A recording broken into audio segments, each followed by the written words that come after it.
എന്നെ ഇതുവരെ കൈപിടിച്ച് നടത്തിയ എൻ്റെ സഞ്ചാരി മാതാവിനും ഈശോയ്ക്കും ഒരുപാട് നന്ദി. എൻ്റെ പേര് സിമി, അങ്കമാലിയിൽ നിന്നും വരുന്നു. ഞാൻ ആദ്യമായിട്ട് കൃപാസനത്തിൽ വരുന്നത് 2022 ജനുവരി 7-ാം തീയതിയാണ്. അന്ന് ഉടമ്പടി എടുക്കണമെന്നോ ഉടമ്പടിയിൽ പ്രാർത്ഥിക്കണമെന്നോ ഒന്നും എൻ്റെ ഇല്ലായിരുന്നു. അവിചാരിതമായി ഉടമ്പടി എടുത്ത് പ്രാർത്ഥിച്ചു തുടങ്ങി ഞാൻ പ്രാർത്ഥനയിൽ ഒരുപാട് ദൃഢപ്പെട്ടു. ഒത്തിരി തവണ OET എഴുതിയ ഞാൻ പിന്നീട് എഴുതിയ പരീക്ഷയ്ക്കാണ് പാസ്സായത്. 350 മാർക്ക് വേണ്ടെടുത്ത് 430 മാർക്കാണ് എനിക്ക് കിട്ടിയത്. ഞാൻ OET 8 പ്രാവശ്യം എഴുതിയായിരുന്നു. അതിന് ശേഷമാണ് എനിക്ക് പിന്നീട് ഉടമ്പടി എടുത്തതിന് ശേഷമാണ് എനിക്ക് എക്സാം പാസ്സായത്. അതിനുശേഷം എൻ്റെ പ്രോസസ്സിങ് ഞാൻ തന്നെയാണ് ചെയ്തത്. പലർക്കും 6-7 മാസം പ്രോസസ്സിങ് സമയം പിടിക്കുന്നിടത്ത് വെറും 2 മാസം കൊണ്ട് എൻ്റെ പ്രോസസ്സിങ് എല്ലാം കംപ്ലീറ്റായി. ഒക്ടോബർ 26, 2023 എനിക്ക് വിസ വന്നു. പക്ഷേ എനിക്ക് പോകാൻ പറ്റിയില്ല. എൻ്റെ ഹോസ്പിറ്റൽ ഓർഗനൈസർ അന്ന് വിളിച്ചപ്പോൾ പറഞ്ഞു, ഞാനന്ന് പ്രഗ്നൻ്റ് ആയതുകൊണ്ട് എനിക്ക് ഓസ്കി എക്സാമിൻ്റെ ഡേറ്റ് കിട്ടിയത് എൻ്റെ ടേമായിട്ടിരിക്കുന്ന സമയത്തായിരുന്നു. പക്ഷേ പ്രഗ്നൻസി ഒരു ഇഷ്യൂ അല്ല എന്ന് അവരെന്നോട് മുൻപേ പറഞ്ഞിരുന്നു. പക്ഷേ ആ സമയത്ത് എനിക്ക് പോകാൻ പറ്റിയില്ല. നവംബർ 2-ാം തീയതി ടിക്കറ്റ് എന്ന് വിചാരിച്ച് ട്രാവലിങ്ങിന് വേണ്ടി എല്ലാം ഒരുങ്ങിയിരുന്ന എനിക്ക് ആ സമയത്ത് ഒത്തിരി വിഷമമായി. പക്ഷേ അതിനുശേഷം അവരെന്നോട് പറഞ്ഞു, ചൈൽഡ് ബർത്ത് കഴിയുമ്പോൾ ജോലിക്ക് ജോയിൻ ചെയ്തോളാൻ. പക്ഷേ കറക്റ്റ് എൻ്റെ ജോയിൻ ചെയ്യുന്ന സമയത്ത് UK ഫ്രീസായിപ്പോയി. ഒന്നും ചെയ്യാനില്ലായിരുന്നു. ആ സമയത്ത് എനിക്ക് മനസ്സിലാകപ്പാടെ എന്തെന്നില്ലാത്ത മടിയും പ്രാർത്ഥനയോടുള്ളൊരു വിരക്തിയുമായിരുന്നു. എനിക്ക് മാത്രം തരാതിരുന്നത് ബാക്കിയുള്ള എല്ലാവർക്കും കൊടുത്തു എന്നൊരു ചിന്തയായിരുന്നു എൻ്റെ മനസ്സിൽ. കാരണം എന്താണെന്ന് വെച്ച് കഴിഞ്ഞാൽ, ഒരു ട്രോഫി കിട്ടാൻ നേരത്ത് കറക്റ്റ് സ്റ്റേജിൽ പോയി വാങ്ങിക്കുന്ന നേരത്ത് അത് താഴെ വീണുടഞ്ഞൊരവസ്ഥയായിരുന്നു എൻ്റെ. ആ സമയത്ത് ഞാൻ ഒത്തിരി പ്രാർത്ഥനയിൽ നിന്നും അകന്നു പോയെന്ന് തന്നെ പറയാം. പിന്നീട് ഞാൻ ആലോചിച്ചു, കാരണം ഞാൻ യൂറോപ്പിലെത്തണം എന്നൊന്നും ഞാൻ ഉടമ്പടിയിൽ പ്രാർത്ഥിച്ചിരുന്നില്ല. എനിക്ക് പാസ്സാവണമെന്നേ പ്രാർത്ഥിച്ചിട്ടുണ്ടായിരുന്നുള്ളൂ. ശരിയാണ്, 350 വേണ്ടെടുത്ത് 430 തന്നെ എൻ്റെ മാതാവ് എന്നെ പാസ്സാക്കി. പിന്നീട് ഞാൻ പിന്നെയും എക്സാം എഴുതി. കാരണം എൻ്റെ UK എക്സ്പയർ ആയിപ്പോയി, എക്സാം എക്സ്പയർ ആയിപ്പോയി, എൻ്റെ വിസ എക്സ്പയർ ആയിപ്പോയി. രണ്ടാമത് പിന്നെയും എക്സാം എഴുതി. അയർലൻഡ് പ്രോസസ്സിങ്ങിന് വെച്ചു, കാരണം UK ഓൾറെഡി ഫ്രീസായിരുന്നു. അയർലൻഡ് പ്രോസസ്സിങ് സ്റ്റാർട്ട് ചെയ്ത് എനിക്ക് DL കിട്ടി. DL കിട്ടി 1 മാസമായപ്പോൾ എനിക്ക് ആക്സിഡൻ്റായി.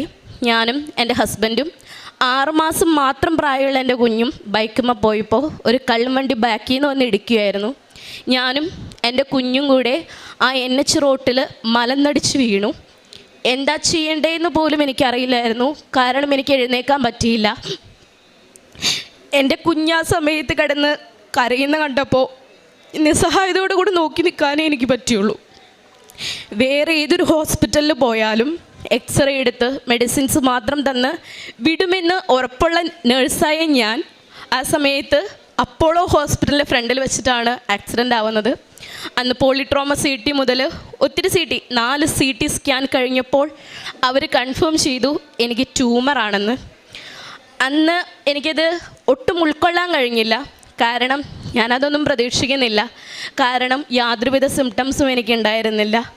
ഒരു സിംറ്റം ഇല്ലാതെ അത് ട്യൂമറാണെന്ന് മാതാവ് എനിക്ക് കാണിച്ചു തന്നത് 2 വർഷം എൻ്റെ പേഴ്സിൻ്റെ ഉള്ളിൽ കാത്തു സൂക്ഷിച്ച് വെച്ച ഉടമ്പടി രൂപം ഞാൻ എന്നാണോ എൻ്റെ കഴുത്തിലിട്ടത് അതിൻ്റെ 2ാമത്തെ ദിവസമാണ് എനിക്ക് ആക്സിഡൻറ്റ് പറ്റിയത്.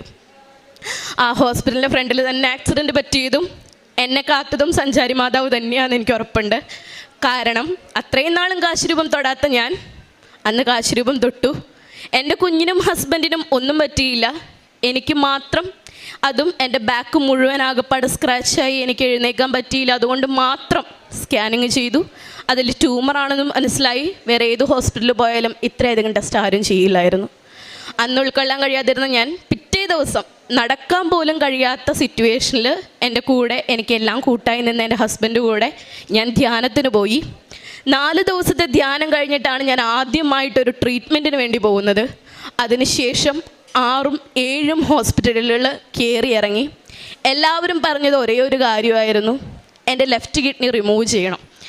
ആ ഒരു സമയത്ത് പുറത്തു പോകാൻ വേണ്ടി എല്ലാം നോക്കിയിരുന്ന് 6 മാസം മാത്രമുള്ള എൻ്റെ കുഞ്ഞിനെയും പിടിച്ച് അത് കേൾക്കാൻ എനിക്ക് ഉൾക്കൊള്ളാൻ ഒട്ടും കഴിയുമായിരുന്നില്ല. എല്ലാ ഡോക്ടേഴ്സിൻ്റെ അടുത്തും ഒപ്പീനിയൻ എടുത്ത് അവസാനം മെഡിക്കൽ കോളേജിലെത്തി. മെഡിക്കൽ കോളേജിൽ ഡോക്ടർ പറഞ്ഞു, സിമി ലിവറിൻ്റെ കാര്യം ആരും ഒന്നും പറഞ്ഞില്ലേന്ന് ചോദിച്ചു. കാരണം എനിക്കാകപ്പാടെ കിഡ്നിയുടെ കാര്യം മാത്രമേ അറിയുള്ളൂ. അടുത്ത സ്കാൻ പിന്നെയും അതിൽ മനസ്സിലായി എൻ്റെ ലിവറിൽ 3-4 ലീഷനോളം ഉണ്ട്. അത് പിന്നെയും സ്കാൻ ചെയ്തപ്പോൾ മനസ്സിലായി അത് ഹെമാൻജിയോമയാണ്. അതും ഇതുപോലെ തന്നെയാണ്. ഡോക്ടർ പറഞ്ഞു 1/3 ഭാഗം ലിവറും റിമൂവ് ചെയ്യണം. എല്ലാവർക്കും എല്ലാം അക്സെപ്റ്റ് ചെയ്യാൻ ബുദ്ധിമുട്ടായിരുന്നത് കൊണ്ട് തന്നെ എൻ്റെ വീട്ടിൽ എൻ്റെ അപ്പനോടും അമ്മയോടും പോലും പറഞ്ഞിരുന്നില്ല. എനിക്കും എൻ്റെ ഹസ്ബൻഡിനും എൻ്റെ ചേച്ചിക്കും മാത്രം അറിയാവുന്ന കാര്യം. ഞാൻ ഉടമ്പടി എടുത്ത് പ്രാർത്ഥിച്ചു തുടങ്ങിയ സമയത്ത് എല്ലാവരെയും ഉടമ്പടിയിലേക്ക് പ്രാർത്ഥിക്കാൻ വേണ്ടി ഞാൻ കൊണ്ടുവന്നു. പക്ഷേ ഇടയ്ക്ക് എപ്പോഴോ എനിക്ക് അനുഗ്രഹങ്ങൾ നഷ്ടപ്പെട്ട സമയത്ത് ഞാനതിൽ നിന്നും പിൻവലിഞ്ഞെങ്കിലും ബാക്കിയുള്ളവരെല്ലാവരും എനിക്ക് വേണ്ടി പ്രാർത്ഥിച്ചു. എല്ലാവരും പറഞ്ഞു, സിമി കൃപാസനത്തിൽ പോ, നീ അന്ന് ഞങ്ങളെ കൊണ്ടുപോയി, ഇന്ന് നിനക്കെന്താ വിശ്വാസമില്ലാത്തതെന്ന് ചോദിച്ചു. കാരണം എനിക്ക് തന്ന അനുഗ്രഹങ്ങളൊക്കെ ദൈവം തട്ടിത്തെറിപ്പിച്ചു എന്ന് വിശ്വസിച്ചത് കൊണ്ടാണ് എനിക്കങ്ങനെ പറ്റിയത്. പക്ഷേ ഞാൻ UK-ലോ അയർലൻഡിലോ എത്തിയിരുന്നു എന്നുണ്ടെങ്കിൽ ഒരിക്കലും ജീവനോടെ തിരിച്ചു വരില്ലായിരുന്നു എന്ന് ഞാൻ കണ്ട 7 ഹോസ്പിറ്റലിൽ 5 ഡോക്ടേഴ്സും പറഞ്ഞു. കാരണം ഈ ഒരു ട്യൂമർ കിഡ്നിയുടെ 2 ബ്ലഡ് വെസലിൻ്റെ ഇടയിലായിരുന്നു. അത് ബാക്കിയുള്ള എല്ലാ അവയവങ്ങളെയും തിങ്ങി ഞെരുങ്ങി കഴിയുമ്പോൾ മാത്രമാണ് ഒരു രോഗിക്ക് അത് മനസ്സിലാവുക. എന്നത് കാണിച്ചു തന്നത് എൻ്റെ മാതാവാണ്. അന്ന് മുതൽ ആ ഉടമ്പടി കാശുരൂപം ഞാൻ എൻ്റെ കഴുത്തിൽ നിന്ന് അഴിച്ചിട്ടില്ല. എല്ലാ ഡോക്ടേഴ്സും കണ്ട് അവസാനം ഞങ്ങൾ തൃശ്ശൂർ ഒരു ഹോസ്പിറ്റലിൽ ഡേറ്റ് ഫിക്സ് ചെയ്തു.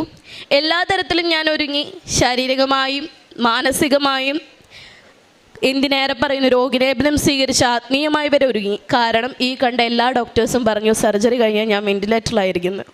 അതുപോലെ തന്നെ ആയിരുന്നു. സർജറി ഒത്തിരി കോംപ്ലിക്കേറ്റഡ് ആയിരുന്നു.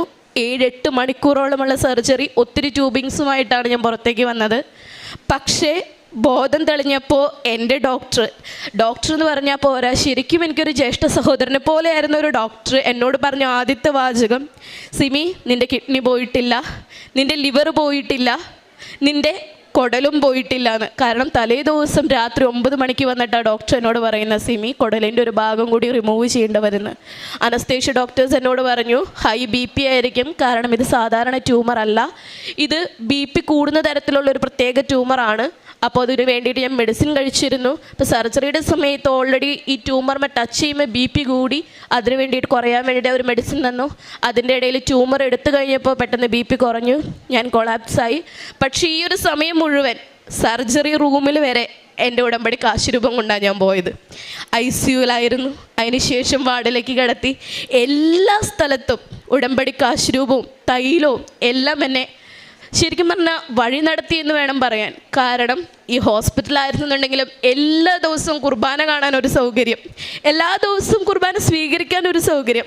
കറക്റ്റ് 2 ആഴ്ച കൂടിയ ദിവസം തന്നെ അച്ഛൻ വന്നതിനെ കുമ്പസാരിപ്പിച്ചു. എല്ലാത്തിനും മാതാവിൻ്റെ കൂടെയുള്ള പോലൊരു തോന്നലായിരുന്നു. ഈ സമയത്തൊക്കെ എനിക്ക് UK-ക്കും അയർലൻഡിലേക്കും പോവാത്തതിൻ്റെ വിഷമമൊന്നും എൻ്റെ മനസ്സിലുണ്ടായിരുന്നില്ല. കാരണം എന്നെ ജീവിതത്തിലേക്ക് തിരിച്ചു വിളിക്കാൻ വേണ്ടി എൻ്റെ മാതാവ് എനിക്കൊരുക്കിയ തടസ്സങ്ങളാണെന്ന് അപ്പോഴാണ് ഞാൻ തിരിച്ചറിഞ്ഞത്.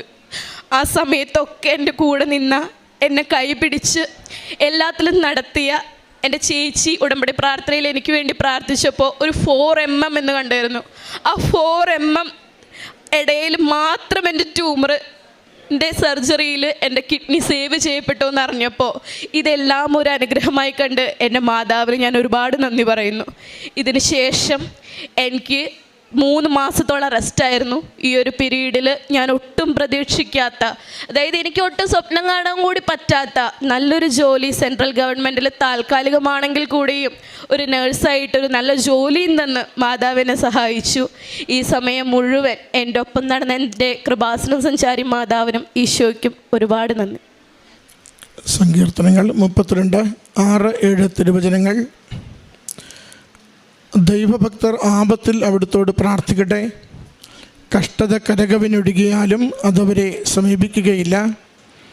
അവിടുന്ന് എൻ്റെ അഭയസങ്കേതമാണ്. അനർത്ഥങ്ങളിൽ നിന്ന് അവിടുന്ന് എന്നെ രക്ഷിക്കുന്നു.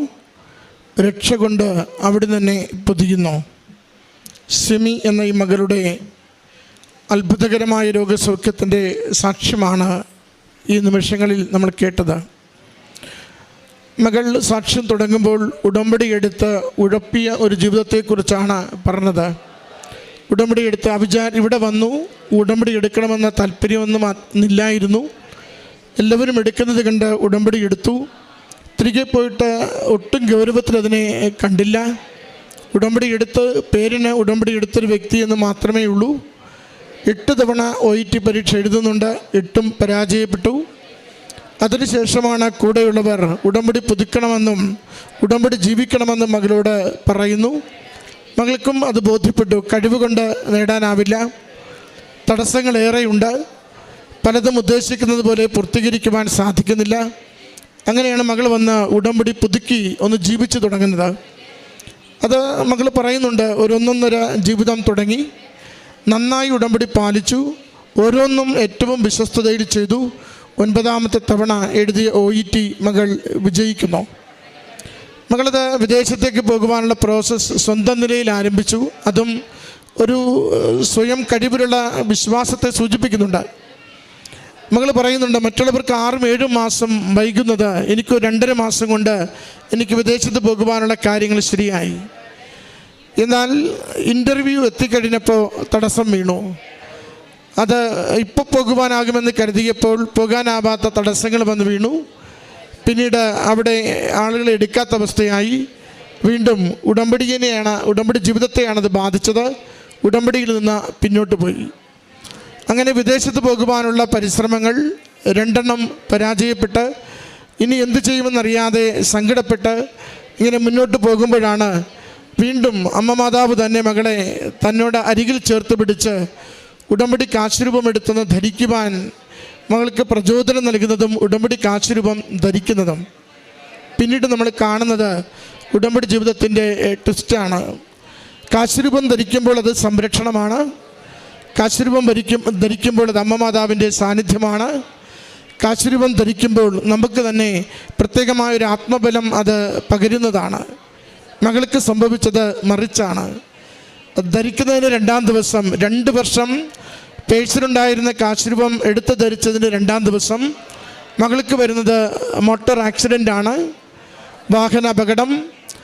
അത് മകൾക്ക് മാത്രം ഗുരുതരമായ പരിക്ക് പറ്റുന്നു. ആശുപത്രിയിൽ ചെല്ലുമ്പോൾ ചെന്ന അപകടത്തിൻ്റെ ചികിത്സയ്ക്ക് പകരം മറ്റു പല രോഗങ്ങളാണ് അവർ കണ്ടെത്തുന്നത്.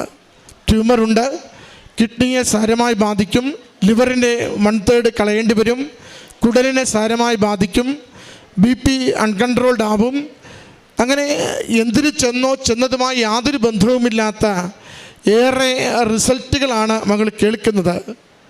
അവിടെ നിന്നാണ് മകളുടെ ഉടമ്പടി ജീവിതത്തിൻ്റെ വ്യക്തതയും തനിമയും നമ്മൾ കാണുന്നത്. മകൾ പറയുന്നുണ്ട്, ഞാൻ അന്ന് ആദ്യത്തെ അറ്റംപ്റ്റിൽ തന്നെ കാര്യങ്ങൾ ശരിയായി വിദേശത്ത് പോയിരുന്നെങ്കിൽ തിരികെ എനിക്ക് പെട്ടിയിലായി വരേണ്ടി വരുമായിരുന്നു, എനിക്കെൻ്റെ ജീവൻ നഷ്ടപ്പെടുമായിരുന്നു. ചില കാര്യങ്ങൾ വൈകുന്നത് പോലും ദൈവികമായ സംരക്ഷണമാണെന്ന് പരിശുദ്ധ അമ്മ മാതാവ് അറിഞ്ഞ് താമസിപ്പിക്കുന്നതാണെന്ന് രോഗത്തെ തിരിച്ചറിയുവാൻ, രോഗത്തെ ചികിത്സിക്കുവാൻ, ശരീരത്തെ ബലപ്പെടുത്തുവാൻ, കൂടുതൽ നന്മയ്ക്ക് വേണ്ടി വളർത്തുന്നതിന് വേണ്ടി ചിലപ്പോൾ ഉടമ്പടിക്കാലത്ത് ചില താമസങ്ങൾ നമ്മുടെ ജീവിതത്തിൽ വരുവാൻ സാധ്യതയുണ്ടെന്ന് ഈ സാക്ഷ്യത്തിലൂടെ മകളിലൂടെ നമ്മോട് പറയുകയാണ്. ഇനി എങ്ങനെയാണതിൽ അമ്മയുടെ പ്രത്യേകമായ ഇടപെടലുണ്ട് എന്ന് തിരിച്ചറിയുന്നത്? 2 കാര്യങ്ങൾ പ്രത്യേകമായി പറയുന്നുണ്ട്. ആദ്യത്തത്, സഹോദരിയുടെ ചേച്ചി പ്രാർത്ഥിക്കുമ്പോൾ 4mm എന്നൊരു കാര്യം ഇങ്ങനെ തെളിഞ്ഞു കിട്ടിയിരുന്നു. 4mm എന്ന് തെളിഞ്ഞു കിട്ടുമ്പോൾ ഓപ്പറേഷൻ കഴിഞ്ഞ് തിരിച്ചറിയുന്നത് ആ ട്യൂമർ നിന്നെടുത്ത് 4mm മാത്രം കിഡ്നിക്ക് ബാധിക്കാതിരിക്കുവാനുള്ള സ്പേസ് അവിടെ ഉണ്ടായിരുന്നു. ആ 4mmലാണ് ഈ കിഡ്നി ദോഷകരമാകാതെ, റിമൂവ് ചെയ്യപ്പെടാതെ സംരക്ഷിക്കപ്പെടുവാൻ കാരണമായത്. അതാണ് മകൾ പറയുക, എൻ്റെ അമ്മ മാതാവിൻ്റെ ഇടപെടൽ തന്നെയാണ് എൻ്റെ ജീവൻ സംരക്ഷിക്കുന്നതിന് വേണ്ടി, എനിക്കൊരു പുതിയ ജീവിതം നൽകുന്നതിന് വേണ്ടി, എൻ്റെ വിശ്വാസത്തെ വർദ്ധിപ്പിക്കുന്നതിന് വേണ്ടി, ഉടമ്പടിയിലുള്ള എൻ്റെ വിശ്വസ്തതയുള്ള ജീവിതം ആഴപ്പെടുത്തുന്നതിന് വേണ്ടി അമ്മ മാതാവ് എന്നെ വഴി നടത്തിയതാണ്. ഞാൻ ഈ അപകടത്തിലൂടെ, രോഗാവസ്ഥയിലൂടെ, മരണം വരെ എത്താവുന്ന സർജറിയിലൂടെ ഒക്കെ കടന്നു പോകുമ്പോൾ ഞാൻ അനുഭവിച്ചത് അമ്മയുടെ സംരക്ഷണമാണ്. പെറ്റമ്മ നിന്നെ മറന്നാലും ഞാൻ നിന്നെ മറക്കില്ലെന്ന് ദൈവത്തിൻ്റെ തിരുവചനം നമ്മോട് പറയുകയും ഉള്ളം കയ്യിൽ അവൻ നമ്മളെ പരിപാലിച്ചുകൊണ്ട് പേരെഴുതി സൂക്ഷിച്ച് മാറോട് ചേർത്ത് പിടിച്ച് സ്നേഹിക്കുന്നുവെന്ന് തിരുവചനം നമുക്ക് ഉറപ്പ് തരികയും ചെയ്യുന്നത് മകൾ തൻ്റെ കഷ്ടതയുടെ നാളുകളിൽ അനുഭവിച്ചതിനെയാണ് വാക്കുകളിലൂടെ സാക്ഷ്യപ്പെടുത്തുന്നത്. പ്രിയമുള്ളവരെ, ഈ മകളുടെ സാക്ഷ്യം നമുക്ക് പങ്കുവെച്ചു തരുന്നത് ഉടമ്പടി ഉറപ്പായും അനുഗ്രഹത്തിൻ്റെ ജീവിതമാണ്.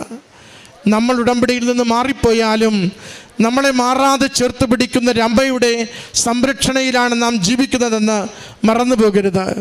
ഉടമ്പടി നാം ആഗ്രഹിക്കുന്ന രീതിയിൽ ക്രാക്കാകണം, നമുക്ക് ലഭിക്കണമെന്ന് നിർബന്ധമില്ല. പക്ഷേ അമ്മ മാതാവ് ആഗ്രഹിക്കുന്ന രീതിയിൽ നമ്മുടെ ജീവിതത്തിൽ ഉടമ്പടി വർക്കൗട്ടാകുമ്പോൾ, പ്രാവർത്തികമാകുമ്പോൾ അത് അനുഗ്രഹത്തിലേക്ക് മാത്രം നയിക്കുന്നതായിരിക്കും. അതുകൊണ്ട് അല്പനാളുകളിലെ ക്ലേശങ്ങളിൽ നിരാശപ്പെടരുത്. ഇത്തിരി വൈകിയാൽ ഉപേക്ഷിക്കരുത്. അല്പം കൂടി സഹനം സഹിക്കേണ്ടി വന്നാൽ ദൈവമില്ലെന്ന് വിളിച്ചു പറയരുത്. ആരെങ്കിലും കുറ്റപ്പെടുത്തിയാൽ തിരികെ പരിഭവിക്കരുത്. മറിച്ച് ഉറച്ച വിശ്വാസത്തോടെ ദൈവനാമത്തെ മഹത്വപ്പെടുത്തി പറയണം, എൻ്റെ അമ്മ മാതാവിൻ്റെ വലിയ സംരക്ഷണമാണ് ഈ ഉടമ്പടിയിൽ എനിക്ക് നൽകുന്നതെങ്കിൽ അതിൻ്റെ അവസാനം എനിക്ക് വേണ്ടത് ഒരുക്കി തരുന്ന വിജയമായിരിക്കും. അത് സൗഖ്യമായിട്ടാവാം, ജോലിയായിട്ടാവാം, കുടുംബത്തിൻ്റെ സമാധാനമായിട്ടാവാം, കടന്നു പോകുന്ന മേഖലകളിൽ പ്രത്യേകമായി സംരക്ഷണം ലഭിക്കുന്ന സാഹചര്യങ്ങളായിട്ടാവാം. ഈ മകൾക്ക് ലഭിച്ച എല്ലാ അനുഗ്രഹങ്ങൾക്കും ജീവിത ബോധ്യങ്ങൾക്കും അമ്മ മാതാവിനും തിരുക്കുമാരനും നന്ദി പറഞ്ഞുകൊണ്ട് കരങ്ങളടിച്ച് ഈ സാക്ഷ്യം സമർപ്പിക്കാം. ആദ്യം തന്നെ അമ്മ മാതാവിനും തിരുക്കുമാരനും 1000 നന്ദി പറയുന്നു. എൻ്റെ പേര് റീതു. ഞാൻ എറണാകുളം ജില്ലയിൽ തിരുവാണിയൂർ എന്ന് പറഞ്ഞ സ്ഥലത്തു നിന്നാണ് വരുന്നത്. ഞാൻ ആദ്യമായി ഇവിടെ വരുന്നത് 2024 ജൂൺ മാസത്തിലാണ്. ഒരു വൈകുന്നേരം ഇവിടെ വന്ന് സാധാരണ ഒരു പള്ളിയിൽ പോയിരുന്ന് പ്രാർത്ഥിക്കുന്നത് പോലെ തന്നെ പ്രാർത്ഥിച്ച് ഞാനും എൻ്റെ ഹസ്ബൻഡും ഇറങ്ങി. പക്ഷേ ഇവിടെ നിന്ന് ചെന്ന് ഏകദേശം 1 മാസത്തിനുള്ളിൽ വരണം, ഉടമ്പടി എടുക്കണം, ഈ ഉടമ്പടിയെക്കുറിച്ചോ ഒന്നും തന്നെ വ്യക്തമായ ധാരണകളൊന്നുമില്ല. ഉടമ്പടി എടുക്കണം, പ്രാർത്ഥിക്കണം എന്ന് തന്നെ മനസ്സിലിങ്ങനെ തോന്നിക്കൊണ്ടിരിക്കുകയായിരുന്നു. അങ്ങനെ തന്നെ വേറെ ആരുടെയും സഹായമില്ലാതെ 1 മാസം കഴിഞ്ഞപ്പോഴത്തേക്കും ഇവിടെ വന്ന് ഉടമ്പടി എടുത്തു. അപ്പോൾ ഈ ഉടമ്പടിയുടെ ഇടയ്ക്ക് ഞാനൊരു സ്റ്റാഫ് നഴ്സാണ്. പുറത്തോട്ട് പോകാനുള്ള പ്രോസസ്സിംഗ് ഒക്കെ പലതും ചെയ്ത് നോക്കിയിട്ടും വിജയിക്കുന്നില്ല. 2 പ്രോസസ്സിങ് നടക്കുന്നുണ്ട് ഒറ്റ ടൈമിൽ. ഒരു അയർലൻഡിൻ്റെ അപ്ലൈ ചെയ്തിട്ടുണ്ട്, ഒന്നും ആയിട്ടില്ല. അതേപോലെ തന്നെ സൗദിയുടെ അപ്ലൈ ചെയ്തിട്ടും പേപ്പർ വർക്കുകളൊന്നും അനങ്ങുന്നില്ല. പക്ഷേ ഇവിടെ വന്ന് ഉടമ്പടി എടുത്ത് ഞാൻ ഇവിടെ അച്ഛൻ്റെ ടോക്കൊക്കെ സബ്സ്ക്രൈബ് ചെയ്യാനായിട്ട് അവിടെ വന്ന് ഫോൺ ഓണാക്കുമ്പോൾ ഞാൻ ഏറ്റവും ആദ്യം കാണുന്നത് എൻ്റെ സൗദിയുടെ first paper work processing complete ആയി എന്നുള്ളതാണ്. തുടർന്ന് നിങ്ങൾക്ക് എക്സാമിനുള്ള ഡേറ്റ് എടുക്കാം എന്ന ഒരു മെസ്സേജാണ് ഞാൻ ഏറ്റവും ആദ്യം കാണുന്നത്. അപ്പോൾ എനിക്ക് ഉറപ്പായി അമ്മ മാതാവ് എനിക്ക് അയർലൻഡിന് പോകാനല്ല, സൗദിക്ക് പോകാൻ തന്നെയാണ് അനുവാദം തന്നിരിക്കുന്നതെന്ന്. തുടർന്ന് ഇവിടെ വന്ന് മാതാവിനെ കൊട പിടിക്കാൻ എനിക്ക് ഒരു വലിയ അനുഗ്രഹം കിട്ടി. അപ്പോൾ എനിക്ക് പിന്നെ ഉറപ്പായി എൻ്റെ കൂടെ തന്നെ ഉണ്ട്, എൻ്റെ കൈ പിടിച്ച് എൻ്റെ കൂടെ ഉണ്ട്. ഇത്രയും നാളും എന്നെ ഇട്ട് അങ്ങോട്ടും ഇങ്ങോട്ടും ഓടിച്ചെങ്കിലും ഇവിടെ വരാത്തത് കാരണമാണ് എൻ്റെ കാര്യങ്ങളൊന്നും നടക്കാതിരുന്നതെന്ന് എനിക്ക് അപ്പം തന്നെ മനസ്സിലായി. പിന്നെ ഇവിടെ വന്ന് അത് കഴിഞ്ഞ് ഞാൻ എക്സാമിന് തിരുവല്ലയിലാണ് പോയത്. 10 ദിവസത്തെ കോഴ്സാണ്. അവിടെ ചെന്നപ്പോഴും എനിക്ക് ടെൻഷനാണ്. കാരണം എൻ്റെ ഉടമ്പടി എനിക്ക് മുടക്കാൻ പറ്റില്ല. അതെനിക്ക് എക്സാം എഴുതുന്നതിനേക്കാളും ക്ലാസ് കൂടുന്നതിനേക്കാളും വലിയൊരു ടെൻഷനായിരുന്നു ഉടമ്പടി മുടങ്ങി പോകുമോ എന്നുള്ളത്. ഞങ്ങൾ തിരുവല്ലയിൽ സാധാരണ അവർ പറഞ്ഞതിനേക്കാളും സമയം വൈകിയാണ് ചെന്നത്. അപ്പോഴത്തേക്കും ഹോസ്റ്റലുള്ളവർ വിളിച്ചു പറഞ്ഞു, ഈ ഹോസ്റ്റൽ ഫില്ലായി, അടുത്ത ഹോസ്റ്റൽ തരാം. അപ്പോൾ എൻ്റെ കൂടെ ഹസ്ബൻഡുണ്ട്. ഹസ്ബൻഡോട് ഞാൻ വഴക്ക് പറഞ്ഞു, നിങ്ങൾ കാരണം എൻ്റെ ഹോസ്റ്റൽ റൂം ഫില്ലായി, അത് പറ്റില്ല അങ്ങനെയാണെന്ന് പറഞ്ഞ്. അപ്പോൾ തന്നെ അവരെന്നോട് പറഞ്ഞു വേറൊരു ഹോസ്റ്റലിന് നമ്പർ തന്നു. അപ്പോൾ ഞങ്ങൾ അങ്ങോട്ട് പോയി. അവിടെ ചെന്നപ്പോൾ എന്നോട് ഏറ്റവും ആദ്യം ഹസ്ബൻഡ് ചോദിച്ചത്, നിൻ്റെ വിഷമം തീർന്നില്ലേ, സങ്കടം മാറിയില്ലേ, നിൻ്റെ ഉടമ്പടി മുടങ്ങി പോകുന്നുള്ള ഒരു തോന്നൽ ഇനി ഇല്ലല്ലോ. ഞങ്ങൾക്കൊരു മഠത്തിലാണ്, സിസ്റ്റേഴ്സിൻ്റെ മഠത്തിലാണ് എനിക്ക് താമസം ഒരുക്കി കിട്ടിയത്. ഞാൻ തിരുവല്ലയിൽ കൂടാരപ്പള്ളി എന്ന് പറഞ്ഞ എൻ്റെ റൂം കിട്ടിയത്. ആ റൂമിൽ ജനൽ നേരെ തുറന്നാൽ കാണുന്നത് കൂടാരപ്പള്ളിയാണ്. ഈ 2 നേരവും എനിക്ക് ഉടമ്പടി പ്രാർത്ഥനയിലും എനിക്ക് അറിയില്ല എന്ത് പറയണമെന്ന്, അത്രമാത്രം എന്നെ ചേർത്ത് നിർത്തിയിട്ടുണ്ട്. അവിടെ നിന്ന് 10ാമത്തെ ദിവസം ക്ലാസ് കഴിഞ്ഞു. 11ാമത്തെ ദിവസം എക്സാമിന് പോയി. എക്സാം ഇന്ന് വരെ ഞാൻ അറ്റൻഡ് ചെയ്യാത്ത അത്ര ടഫുള്ളൊരു എക്സാമായിരുന്നു അത്. എനിക്ക് അവിടെ നിന്ന് ആകെ കിട്ടിയത് 18, ഞാൻ പഠിച്ച കോച്ചിങ് സെൻറ്ററിൽ നിന്ന് ആകെ എനിക്ക് കിട്ടിയത് 18 ക്വസ്റ്റ്യൻ മാത്രമായിരുന്നു. ഈ 18 ക്വസ്റ്റ്യൻ ബാക്കിയുള്ളത് കണ്ട് എൻ്റെ കണ്ണ് നിറയുക. ഞാൻ എൻ്റെ കഴുത്തേൽ കാശുരൂപമുണ്ട്. കാശുരൂപം ഞാൻ എൻ്റെ ഇടത് കയ്യിൽ ഇറുക്കി പിടിച്ച് വലത് കൈ കൊണ്ട് മൗസ് അമർത്തുമ്പോൾ ഞാൻ ഓരോ പ്രാവശ്യവും മാതാവിനോട് പറയും, അമ്മ മാതാവേ, എനിക്കറിയില്ല, നീയാണിത് എനിക്ക് കൃത്യമായി എഴുതി തന്നെ. എനിക്ക് രണ്ടാമത് ഈ എക്സാമിന് മുടക്കാനുള്ളൊരു പൈസ സാമ്പത്തിക അവസ്ഥ എൻ്റെ കയ്യിലില്ല. എന്നെ രണ്ടാമത് ഇങ്ങോട്ട് എക്സാം എഴുതാൻ നീ വരുത്തരുതേന്ന് ഓരോ ക്വസ്റ്റ്യൻ ആൻസർ ചെയ്യുമ്പോഴും ഞാൻ പ്രാർത്ഥിച്ചു. ഒരു 15 ദിവസം കഴിഞ്ഞപ്പോഴത്തേക്കും റിസൾട്ട് വന്നു. എനിക്ക് എക്സാം എളുപ്പമായിരുന്നു എന്ന് പറഞ്ഞ് ഇറങ്ങിയവരേക്കാൾ കൂടുതൽ മാർക്ക് നൽകി മാതാവ് എന്നെ അനുഗ്രഹിച്ചു. രണ്ടാമത് തുടർന്ന് അങ്ങോട്ട് തടസ്സങ്ങൾ, എൻ്റെ പ്രോസസ്സിങ്ങിൽ ഓരോന്നിലും തടസ്സങ്ങളുണ്ടായി. അടുത്തത് ഇൻ്റർവ്യൂ കിട്ടി. കുറേ കാലതാമസം എടുത്താണ് അടുത്തൊരു ഹോസ്പിറ്റലിലുള്ള ഇൻ്റർവ്യൂ കിട്ടിയത്. അത് കഴിഞ്ഞ് മെഡിക്കലായ സമയത്ത് ചെസ്റ്റ് ഇൻഫെക്ഷനും IV ആൻറ്റിബയോട്ടിക്കൊക്കെ എടുക്കേണ്ട വന്നു.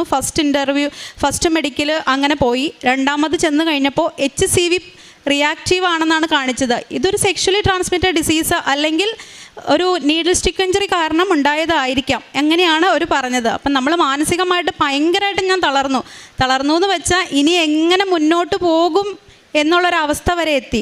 പക്ഷേ ഇവിടെ വന്ന് അച്ഛനെ കാണുകയും അച്ഛൻ സൂത്തുപരട്ടി പ്രാർത്ഥിക്കുകയും ചെയ്തതിൻ്റെ ഫലമായി അടുത്ത ആഴ്ച പോയി മെഡിക്കൽ എടുത്തു. എനിക്ക് HCV നോൺ റിയാക്റ്റീവായി. എൻ്റെ മെഡിക്കൽ ഞാനങ്ങനെ പാസ്സായി. അത് കഴിഞ്ഞ് വിസ വരാൻ താമസം എടുത്തു. പക്ഷെ ഞാൻ മാതാവിനെ കൈവിട്ടില്ല. എപ്പോഴും ഞാൻ എൻ്റെ അമ്മയോട് അല്ലെങ്കിൽ എൻ്റെ കൂടപ്പിറപ്പിനോട് ഞാൻ സംസാരിക്കുന്ന പോലെ എൻ്റെ എല്ലാ കാര്യങ്ങളും എൻ്റെ മാതാവിൻ്റെ അടുത്ത് പറയുകയും സംസാരിക്കുകയും ചെയ്തു. എൻ്റെ വിസ വന്നു. ഞാൻ പോലും വിചാരിക്കാതിരിക്കുന്ന സമയത്ത് എനിക്ക് ടിക്കറ്റ് വന്നു. ഈ ഞായറാഴ്ച ഞാൻ രാവിലെ 7:30 എൻ്റെ ഫ്ലൈറ്റ്. ഞാൻ പോവുകയാണ് സൗദിക്ക്. എല്ലാവരും എനിക്ക് വേണ്ടി പ്രാർത്ഥിക്കണം. അതേപോലെ തന്നെ എൻ്റെ മകള് 9 വയസ്സായി. എനിക്ക് 2 പെൺകുട്ടികളാണ്. മൂത്ത മകൾക്ക് ഡൗൺ സിൻഡ്രോം ആണ്. അവൾ തന്നെ ഭക്ഷണം വാരി കഴിക്കുമോ ഇതുവരെ ഉണ്ടായിട്ടില്ല. അവൾക്ക് 9 വയസ്സായി. തന്നെ ഭക്ഷണം വാരി കഴിക്കത്തില്ല. അവൾ അതേപോലെ തന്നെ വാക്കുകൾ വളരെ കുറച്ചേ പറയുള്ളൂ. അച്ഛ, അമ്മ, വാവ, പിന്നെ വേറെ ഏതോ ഒരു സംസാര രീതിയാണ് അവൾ. പക്ഷേ എൻ്റെ ഇളയ മകൾക്ക് ഇവൾ പറയുന്ന എല്ലാ രീതികളും എന്താണെന്ന് അവൾക്ക് ഞങ്ങളെക്കാളും വ്യക്തമായി അറിയാം. ഇവിടെ വന്ന് അച്ഛൻ തലയ്ക്ക് പിടിച്ച് പ്രാർത്ഥിച്ചതിൽ ഒരാഴ്ച കഴിഞ്ഞപ്പോൾ അവൾ തന്നെ ഭക്ഷണം വാരി കഴിച്ചു തുടങ്ങി. എൻ്റെ ജീവിതത്തിൽ കിട്ടാവുന്നതിൽ വെച്ച് ഏറ്റവും വലിയ സന്തോഷമാണ്. അവൾക്ക് ഒരു പെൺകുട്ടിയാണ്, തന്നെ ഭക്ഷണം വാരി കഴിക്കാനെങ്കിലും പറ്റണമെന്ന് ഏതൊരു അമ്മയും ആഗ്രഹിക്കും. അങ്ങനെ അവൾ ഭക്ഷണം വാരി കഴിച്ചു തുടങ്ങി. ഇതെല്ലാം എൻ്റെ അമ്മ മാതാവിൻ്റെ ഒരു അനുഗ്രഹം കൊണ്ടാണ്. ഏതൊക്കെ സ്ഥലങ്ങളിൽ എൻ്റെ മക്കളെയും കൊണ്ട് ഞാൻ പോയിട്ടുണ്ടെങ്കിലും എനിക്ക് ഇത്രമാത്രം മനസ്സ് സന്തോഷിക്കാൻ പറ്റുന്ന ഒരു മാറ്റം എനിക്ക് ഇതുവരെ എങ്ങൊന്നും കിട്ടിയിട്ടില്ല. എന്നും എൻ്റെ മക്കൾക്കൊരു ചെറിയ പനി വന്നാലും അവൾ വേഗം തന്നെ, സംസാരം അത്ര പെർഫെക്റ്റ് ഒന്നും അല്ലെങ്കിലും വേഗം തന്നെ നാക്ക് നീട്ടി ഓടി വരും. നാക്കിൽ തേൻ പുരട്ടാനും നെറ്റിയിൽ കുരിശ് വരയ്ക്കാനും. ഇന്നും സ്കൂളിൽ പോകുമ്പോൾ അവൾ അമ്മ മാതാവിൻ്റെ അടുത്ത് വന്ന് നിന്ന് പ്രാർത്ഥിച്ച് നെറ്റിയിൽ കുരിശും വരച്ച് നാവിൽ തേനും പുരട്ടി ഉപ്പും എടുത്ത് നാവിലിട്ട് കഴിച്ചിട്ടാണ് അവൾ പോകുന്നത്. ഒത്തിരി സന്തോഷങ്ങളുള്ള നിമിഷങ്ങളാണ് എനിക്ക് മാതാവ് തന്നത്. പിന്നെ അതുപോലെ തന്നെ എൻ്റെ വിവാഹം കഴിഞ്ഞിട്ട് 11 വർഷമായി. ഈ 11 വർഷത്തിൻ്റെ ഇടയ്ക്ക് എൻ്റെ ഹസ്ബൻഡ് ഒരു 10 വണ്ടിയെങ്കിലും വാങ്ങിയിട്ടുണ്ട്. എല്ലാ മാസവും പുള്ളി എങ്ങനെയെങ്കിലും ആക്സിഡൻ്റ് ആവും, വർക്ക്ഷോപ്പിൽ കയറ്റും. ഇത് തന്നെയായിരുന്നു 10 വർഷത്തിൻ്റെ ഇടയ്ക്ക് എത്ര വണ്ടി മാറിയിട്ടുണ്ടെന്ന് എണ്ണി തിട്ടപ്പെടുത്താൻ പോലും പറ്റില്ല. ഇവിടെ വന്ന് ഉടമ്പടി എടുത്ത് കാശുരൂപം ഒരു കൊന്തയും കൊണ്ടുവന്ന് ഞാൻ ഹസ്ബൻഡ് കാറിൽ ഇട്ടതിന് ശേഷം ഇതുവരെ പിന്നെ അങ്ങനെ ഒരു ആക്സിഡൻ്റ് ഉണ്ടായിട്ടില്ല. അതുപോലെ തന്നെ എൻ്റെ ശരീരത്തിലൊരു പൊള്ളലുണ്ടായി. ഈ പൊള്ളൽ ഒരു പാട് പോലും ഇല്ലാതെ തൈലം പുരട്ടി എനിക്ക് സുഖം പ്രാപിച്ചു. 25 വർഷം ആയി ഞാൻ പീരീഡ്സ് 6ാം ക്ലാസ്സിൽ പഠിക്കുമ്പോൾ പീരീഡ്സ് ആയതാണ്. അന്ന് മുതൽ ഭയങ്കര വയറുവേദനയാണ്. ഇന്നിനി കാണാൻ ഒരു ഡോക്ടേഴ്സും ഇല്ല എന്നൊരവസ്ഥയാണ്. പക്ഷേ അമ്മ മാതാവിൻ്റെ തൈലം പുരട്ടി പ്രാർത്ഥിച്ചതിന് ശേഷം എനിക്ക് പീരീഡ്സിൻ്റെ പെയിൻ നന്നായി, ശരിക്കുമെന്ന് പറഞ്ഞാൽ ഒരു 99% വേദനയും മാറിക്കിട്ടി. ഇതെൻ്റെ ജീവിതത്തിലുണ്ടായ വലിയൊരു അനുഭവമാണ്. പിന്നെ പ്രേക്ഷിത പ്രവർത്തനം എന്ന് പറഞ്ഞിട്ടുണ്ടെങ്കിൽ പത്രവിതരണം ചെയ്യാറുണ്ട്. നമ്മളെക്കൊണ്ട് പറ്റുന്ന രീതിയിൽ, ഞങ്ങളുടെ സാമ്പത്തികം വളരെ അത്ര നല്ല ഇതല്ല എങ്കിലും ഞങ്ങളാൽ കഴിയുന്ന രീതിയിൽ പ്രേക്ഷിത പ്രവർത്തനങ്ങൾ ചെയ്യാറുണ്ട്. അനാഥാലയങ്ങളിൽ പോവാറുണ്ട്. വയ്യാത്ത മക്കളെ കണ്ട് അവർക്ക് വേണ്ട ഭക്ഷണങ്ങൾ എങ്ങനെയെങ്കിലും നമ്മളുടെ ഉള്ളതിൻ്റെ അനുസരിച്ച് ഒരുക്കി കൊടുക്കാറുണ്ട്. ഇതൊക്കെയാണ് പ്രേക്ഷിത പ്രവർത്തനങ്ങളായിട്ട് ചെയ്യുന്നത്.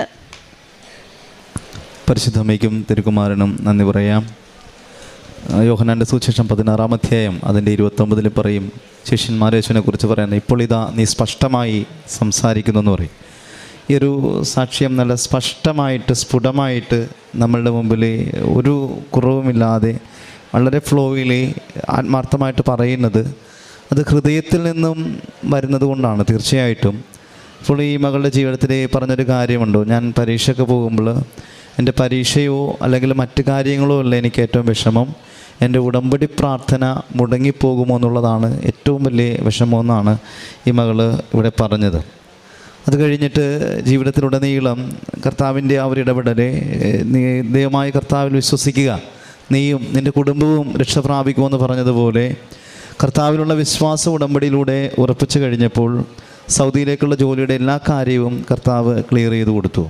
പരീക്ഷയുടെ സമയത്തൊക്കെ കാശ് ഇങ്ങനെ കയ്യിൽ പിടിച്ചിട്ട് പരിശുദ്ധമ്മയുടെ മുമ്പിൽ ഏറ്റവും വിശ്വാസത്തോടെ നന്മ പറഞ്ഞു പറയുമ്പോൾ ഓരോ ക്വസ്റ്റിനും അറ്റൻഡ് ചെയ്ത് നല്ല മാർക്കോടുകൂടെ തന്നെ അതിൽ വിജയിക്കുവാനായിട്ട് സാധിച്ചു. അപ്പം അതിന് വലിയൊരു സാക്ഷ്യം ഡൗൺ സിൻഡ്രോം ആയിട്ടിരിക്കുന്ന കുഞ്ഞിൻ്റെ സാക്ഷ്യമാണ്. അപ്പം അത് ഇവിടെ വന്നു, അച്ഛൻ്റെ കയ്യൊപ്പ് ശുശ്രൂഷ വഴി, അച്ഛൻ്റെ പ്രാർത്ഥനയിലൂടെ, പരിശുദ്ധമ്മയുടെ മധ്യസ്ഥതയിലൂടെ കുഞ്ഞ് തന്നെത്താനെ ഭക്ഷണം കഴിക്കാനായിട്ട് തുടങ്ങി. പിന്നെ ചെറിയ രീതിയിൽ സംസാരിച്ച് തുടങ്ങി. എന്ന് പറഞ്ഞാൽ നമുക്കറിയാം, ഡൗൺ സിൻഡ്രോം ഒക്കെ ഉള്ള കുഞ്ഞുങ്ങളെ നോക്കുന്ന മാതാപിതാക്കൾ ഏറ്റവും കൂടുതലായിട്ട് വേദനയിലൂടെയൊക്കെ എല്ലാം മാറ്റിവെച്ചിട്ട് കുഞ്ഞുങ്ങളുടെ കൂടെ ആയിരിക്കുന്നതാണ്. അപ്പോൾ അവരെ സംബന്ധിച്ച് പരിശുദ്ധമ്മയുടെ ഈ വലിയൊരു ഇടപെടലെന്ന് പറയുന്നത് അത് ഏറ്റവും വലിയ ആശ്വാസമാണ്, ഏറ്റവും വലിയ സമാധാനമാണ്. തീർച്ചയായിട്ടും ഈ ഒരു കുടുംബത്തിൻ്റെ കൂടെ കർത്താവ് കൂടെയുണ്ട്. പരിശുദ്ധമ്മയുടെ നീലങ്കിയുടെ സംരക്ഷണവും കൃപയും ഇവർക്ക് തീർച്ചയായിട്ടുണ്ട്. അപ്പോൾ ഈ സഹോദരിയുടെ ഈ ഒരു സാക്ഷ്യത്തിലൂടെ ദൈവം മഹത്വപ്പെട്ടതിന്, പരിശുദ്ധമ്മയുടെ മധ്യസ്ഥയിലൂടെ ദൈവം മഹത്വപ്പെട്ടതിന് കരങ്ങളടിച്ച് നമുക്ക് കർത്താവിനെ പരിശുദ്ധ അമ്മയ്ക്കും തിരുക്കുമാരനും 1000 നന്ദി. എൻ്റെ പേര് ഷേർലി. എൻ്റെ ഹസ്ബൻഡ്, മക്കൾ, ഞങ്ങൾ കോട്ടയത്തു നിന്നാണ് വരുന്നത്.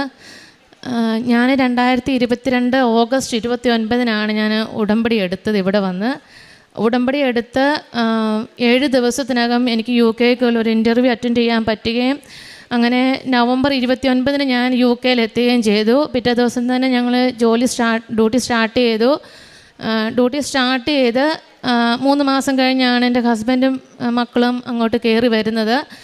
ഇതിനിടയ്ക്ക് ജനുവരി 6-ാം തീയതി ലാസ്റ്റ് കയറി വന്ന ഞങ്ങൾ 3 പിള്ളേരുടെ പേരിൽ അവിടെ ഞങ്ങളുടെ കൂട്ടത്തിൽ തന്നെ വർക്ക് ചെയ്തുകൊണ്ടിരിക്കുന്ന ഇംഗ്ലീഷ് പിള്ളേർ കംപ്ലൈൻറ്റ് കൊടുത്തു. അതായത് എന്താണ് കംപ്ലൈൻ്റ് എന്ന് പോലും ഞങ്ങൾക്ക് സത്യത്തിൽ അറിയത്തില്ല.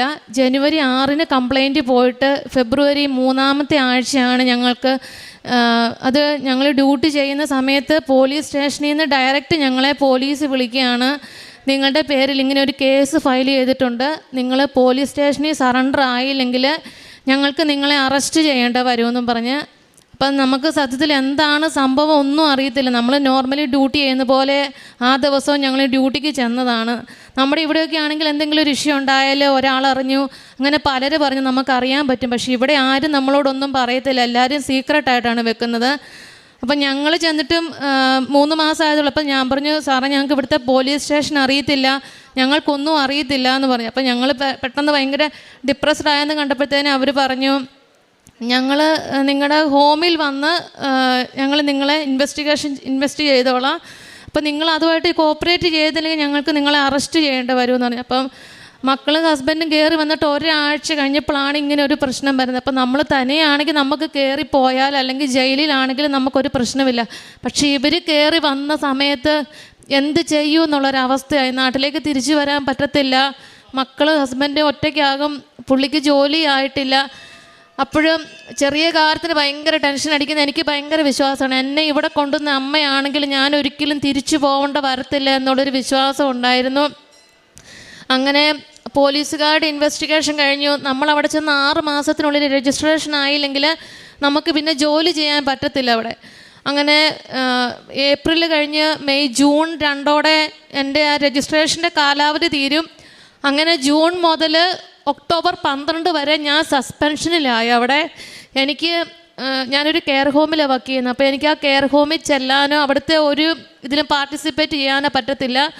അങ്ങനെ ഞാൻ എൻ്റെ കൂടെ ഉണ്ടായിരുന്ന ബാക്കി 2 പിള്ളേർക്കും ഒരു വിറ്റ്നസ് ഉണ്ടായിരുന്നുള്ളതുകൊണ്ട് അവരുടെ ഇൻവെസ്റ്റിഗേഷനൊക്കെ കഴിഞ്ഞ് അവർക്ക് രജിസ്ട്രേഷൻ ഓക്കെ ആയി. പക്ഷേ എനിക്ക് മാത്രം 2 വിറ്റ്നസ് ആയിരുന്നതുകൊണ്ട് എൻ്റെ കേസ് ഭയങ്കര സ്ട്രോങ് ആയിരുന്നു. അപ്പം നമ്മളോട് അവരൊന്നും പറയത്തില്ല എന്താണ് അടുത്ത സ്റ്റെപ്പ് വരുന്നതെന്നൊന്നും. ഇൻവെസ്റ്റിഗേഷൻ ഇങ്ങനെ നമ്മളത് കവർ ചെയ്തുകൊണ്ടിരിക്കുക. ആ സമയത്ത് എനിക്ക് അധികം ഇംഗ്ലീഷ് അറിയത്തില്ല, അവരെന്താ പറയുന്നത് പോലും അറിയത്തില്ല. 1-2 ഇൻവെസ്റ്റിഗേഷനൊക്കെ അവർ നമുക്ക് ട്രാൻസ്ലേറ്ററിനെ തരും. അങ്ങനെ 4-5 ഇൻവെസ്റ്റിഗേഷൻ ഞാൻ ഫേസ് ചെയ്തു. പക്ഷേ ആ സമയത്തൊക്കെ എൻ്റെ അമ്മ എൻ്റെ കൂടെ ഉണ്ടായിരുന്നു, എനിക്ക് ധൈര്യമായിട്ട്. ലാസ്റ്റ് ഞാൻ ശരിക്കും പറഞ്ഞാൽ നമ്മുടെ ഇവിടുത്തെയൊക്കെ കോടതി കയറുന്ന പോലെ ജഡ്ജിയുടെ വലിയ ചേംബറിൽ എനിക്ക് ഇൻവെസ്റ്റിഗേഷനാണ്. അപ്പോൾ അവിടെയെന്ന് പറഞ്ഞാൽ നമുക്ക് അതിന് വേണ്ട പ്രൂഫ് എല്ലാം നമ്മൾ കളക്ട് ചെയ്യണം. പക്ഷേ എനിക്ക് എൻ്റെ കയ്യിൽ ഒന്നുമില്ല. കാരണം ഞാൻ ആ റെസിഡൻറ്റിൻ്റെ റൂമിൽ കയറുമോ അതിന് എന്തെങ്കിലും ചെയ്തതോ ഒന്നുമല്ല. പക്ഷേ 2 ഇംഗ്ലീഷുകാർ ചെയ്ത ഒരു സംഭവം അത് എൻ്റെ പേരിലാക്കി അവർ ബോഡി മാപ്പ് അങ്ങനെ എല്ലാ ഇൻവെസ്റ്റിഗേഷൻ എല്ലാ പ്രൂഫും അവർ സബ്മിറ്റ് ചെയ്തു. അപ്പം ഞാൻ ചെയ്യാത്തൊരു സംഭവം ആയതുകൊണ്ട് എനിക്ക് അതിനൊന്നും അവരോട് പറയാനില്ല. ഞാനത് ചെയ്തിട്ടില്ല, എനിക്കതിനെപ്പറ്റി അറിയത്തില്ല എന്ന് മാത്രമേ എനിക്ക് പറയാനുണ്ടായിരുന്നുള്ളൂ. അങ്ങനെ ഈ ഫൈനൽ ഇൻവെസ്റ്റിഗേഷൻ വന്നു. ജഡ്ജിയുടെ മുൻപിൽ ഞാൻ പോകണം. അപ്പം ഞങ്ങൾക്ക് യൂണിയൻ്റെ റെപ്രസെൻറ്റേറ്റീവിനെയൊക്കെ കൊണ്ടുപോകണം. അപ്പം നമ്മൾ ഒന്നാമത് ഇന്ത്യൻസ് ആയതുകൊണ്ട് അവർക്ക് നമ്മളെ പൊതുവെ താല്പര്യമില്ല. അവരുടെ കൺട്രിയിൽ ചെന്ന് നമ്മൾ വർക്ക് ചെയ്യുമ്പോൾ അവരുടെ ഡ്യൂട്ടി അവേഴ്സ് നമ്മൾ കവർ ചെയ്ത് പോകുന്നു, അവർക്ക് പൈസ കുറവാണ്, അങ്ങനെ കുറേ ഇഷ്യൂസ് അവർ ഞങ്ങളോട് പറയുന്നുണ്ടായിരുന്നു. അപ്പം നമ്മൾ ഒരു റെപ്രസെൻറ്റേറ്റീവിനെ വിളിച്ച് അവർ നമുക്ക് വേണ്ടിയിട്ട് സംസാരിക്കാൻ വരാൻ തയ്യാറാകത്തില്ല. പക്ഷേ അവിടെ എൻ്റെ അമ്മ ഇടപെട്ടു. എൻ്റെ ഹോമിൻ്റെ മാനേജർ പിന്നീട് എനിക്ക് വേണ്ടി എല്ലാ കാര്യങ്ങളും ചെയ്യുകയാണ്. എനിക്കറിയത്തില്ല എവിടെ ആരോട് സംസാരിക്കണം, എന്ത് ചോദിക്കണമെന്നൊന്നും എനിക്കറിയത്തില്ല. പക്ഷേ നമ്മുടെ അമ്മമാർ മക്കളെ കൊണ്ടുപോകുന്നവർ ആ ഇംഗ്ലീഷുകാർ മാനേജർ എന്നെയും കൊണ്ട് പോവാണ്. ഓരോ കാര്യത്തിനും എന്നെ വിളിച്ച് എനിക്ക് വേണ്ട എല്ലാ കാര്യങ്ങളും ഒരു ഫയൽ നിറച്ച് മാനേജർ കളക്ട് ചെയ്ത് അപ്പോൾ എന്നോട് പറഞ്ഞു, നീ റെഡി ആയിട്ടിരുന്നോ, ഞാൻ എന്തിനു നിൻ്റെ കൂടെ വരുമെന്ന് പറഞ്ഞു. അങ്ങനെ ഞാൻ അമ്മയോട് പ്രാർത്ഥിക്കും, അമ്മ എനിക്ക് ശക്തി തരണം, കാരണം എൻ്റെ മക്കളെയും കൊണ്ട് എനിക്ക് നാട്ടിൽ തിരിച്ചു പോകാനിടയാവല്ലേ എന്ന് ഞാൻ പ്രാർത്ഥിക്കും. അങ്ങനെ ഒരു ദിവസം ഞാൻ ഉച്ചയ്ക്ക് ആയപ്പോഴത്തേന് എൻ്റെ മനസ്സിലിങ്ങനെ 12 എന്നൊരു ഡേറ്റ് ഇങ്ങനെ കാണിക്കുക. അപ്പം ഞാൻ വീട്ടിൽ പറഞ്ഞു 12-ാം തീയതി എന്തോ സംഭവിക്കുന്നുണ്ട്, അതെന്താണെന്ന് എനിക്ക് അറിയത്തില്ലെന്ന് പറഞ്ഞു. അങ്ങനെ അന്ന് വൈകിട്ട്, അത് സെപ്റ്റംബർ 12 അന്ന് വൈകുന്നേരം എനിക്ക് മെയിൽ വരുവാണ്, ഒക്ടോബർ 12 എൻ്റെ ഫൈനൽ ഇൻവെസ്റ്റിഗേഷനാണ്. അത് വന്നു കഴിഞ്ഞാൽ അതിൻ്റെ റിസൾട്ട് എന്താണോ അതനുസരിച്ചായിരിക്കും മുന്നോട്ട് എൻ്റെ ജീവിതം. ഒന്നെങ്കിൽ അവരെന്നെ ജയിലിലാക്കാം, അല്ലെങ്കിൽ എന്നെ നാട്ടിലേക്ക് അവർ കയറ്റി വിടും. അങ്ങനെ ഞാൻ എന്തായാലും എൻ്റെ തമ്പനാൻ അറിയാതെ ഒന്നും വരത്തില്ല, എന്നെ കൊണ്ടുവന്ന ദൈവം എന്നെ തിരിച്ചു വിടത്തില്ലെന്ന് ഞാൻ വിശ്വസിച്ചു. കാരണം ഞാൻ ആ 5 മാസം വീട്ടിലിരുന്നാൽ എനിക്കൊരു പേടിയില്ല. കാരണം എൻ്റെ കൂടെ വർക്ക് ചെയ്യുന്ന പിള്ളേർ പറയും, ചേച്ചിക്ക് എന്താ ടെൻഷൻ ഇല്ലാത്ത? ഞാൻ പറയും അതിൻ്റെ ആവശ്യമില്ല, കാരണം എൻ്റെ അമ്മ എനിക്ക് വേണ്ടിയിട്ട് അവിടെ പ്രവർത്തിക്കും.